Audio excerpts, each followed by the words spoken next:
என் நகரம் சித்திரவதை செய்யப்பட்டது. என் பொக்கிஷங்கள் தொலைந்துவிட்டன. நீதான் அவற்றை கண்டுபிடிக்க வேண்டும். இல்லையேல் உனது வம்சமும் அழிந்துவிடும்.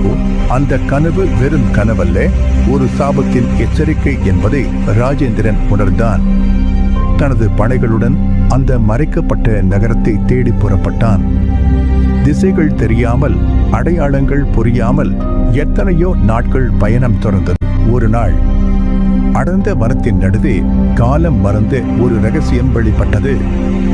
ராஜேந்திரனின் கனவில் வந்த அதே நகரம், அதன் அழகு அதன் சிதைந்த நிலையில் கூட விழுந்தது. ஆனால் மக்கள் நடமாட்டம் இல்லை. ஒருவித அமைதி, பயங்கர அமைதி. நகரின் ஒவ்வொரு சுவரும் ஒவ்வொரு சிலையும் ஒரு கதையை சொன்னது. இந்த பண்டைய நகரத்தை ஆண்டு ஒரு அரசன் தன் மக்கள் மீதும் பொக்கிஷங்கள் மீதும் அளவற்ற அன்பு கொண்டிருந்தான். இப்படிப்பட்ட இன்னும் பல சுவாரஸ்யமான கதைகளை தெரிந்து கொள்ள எங்கள் சேனலை சப்ஸ்கிரைப் செய்யுங்கள்.